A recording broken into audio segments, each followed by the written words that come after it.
ગોંડલના golden spoon બોયને થોડું કહેવું છે કે ભાઈ, અમે ઈંટ અને પથ્થર મારવાવાળા નથી. આ 21મી સદી છે, એ તમે યાદ રાખજો. અમે કાયદાથી જ લડીશું. ગોંડલ માટે અમારી લડત એટલે જ છે કે તમે જે ઈંટ અને પથ્થરનો ખોફ ગોંડલ તાલુકામાં ઊભો કર્યો છે ને, એને ખતમ કરવાનું કાર્ય અમારું છે.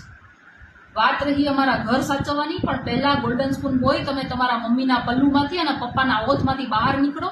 અને તમે કોઈ સંઘર્ષ કરેલો નથી, તમે તો જન્મથી ગોલ્ડન સ્પૂન બોય છો, માટે તમને સંઘર્ષની વ્યાખ્યા પણ ખબર ના હોય.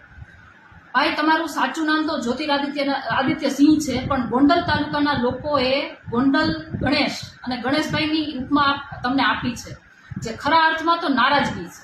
અને ગોંડલના લોકો શાણા છે, જે માત્ર મોકાની રાહ જોઈને બેઠા છે. એટલે દુધિયા દાંત પડે ને પછી રાજકારણ કરજો. માટે ભાઈ, પહેલા તમે જ્યોતિરાદિત્ય સિંહ બનવાની કોશિશ કરો.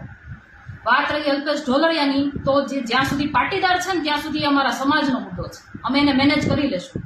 ભવિષ્યમાં એફિડેવિટ કરાવે તો તમે લડજો એના માટે. અને અમારા સમાજની બેનની આબરૂ જે કાઢતા હોય ને, એની સાથે અમારું ક્યારેય સમર્થન ના હોય.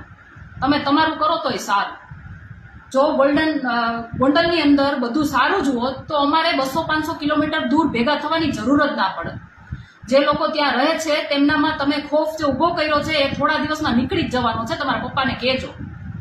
અને હા, તમે અને તમારા પપ્પા આસપાસ 10 બોડીગાર્ડ લઈને ફરો છો અને બહાદુરી બતાવો છો, એ દુનિયા જાણે જ છે. ટૂંકમાં પંચરવાળાની છત્રછાયા નીચે જીવો છો, પણ અમે છે ને ખરા અર્થમાં ભગવાદારી છીએ. સમજાય છે ને પંચરવાળામાં? હવે થોડાક ઉદાહરણ સાથે સમજાવું. ગોંડલ તાલુકામાં બધું જ સારું હોત તો તમારે હથિયારબંધ માણસોને લઈને ફરવાની જરૂર શું કામ પડી હોત?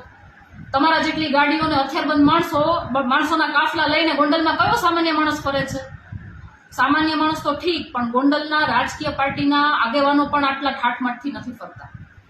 આઝાદી પહેલા જેમ અંગ્રેજો બંદૂકના નાળચા બતાવીને આપણી પર જુલમ કરતા હતા ને, ત્યારે પ્રજા હથિયાર વિહીન હતી ને એટલે દબાયેલી હતી.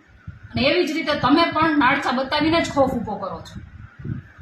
તમે અમને ગોંડલમાં આવીને લડવાની ચેલેન્જ કરતા હોય તો પહેલા તમે સરકારી અને ભાડુઆતી ઝાપટામાંથી બહાર આવો, એટલે બતાવી દઈએ કે અમે અમારી માનું દૂધ પીધું છે. તમે એકવાર ગોંડલમાં સામાન્ય માણસના હથિયારના પરવાના અપાવી બતાવો, સરકાર તો તમારી જ છે. એટલે તમને વિશ્વાસ આવી જાય કે માણસ ડરેલો નથી, માણસ એનો રસ્તો પોતે કાઢી લે ને એવી સિચ્યુએશનમાં છે. એટલે અમારે 200-500 કિલોમીટરથી ગોંડલ લાંબુય ન થવું પડે. અને ગોલ્ડન સ્પૂન બોય, અમે તો ગોંડલના ગુંડા તત્વોની સામે પડ્યા છીએ, પણ તમે જાહેર મંચ ઉપરથી તત્વવાળી વાત સ્વીકારી લીધી, માટે આપનો આભાર ગોલ્ડન સ્પૂન બોય.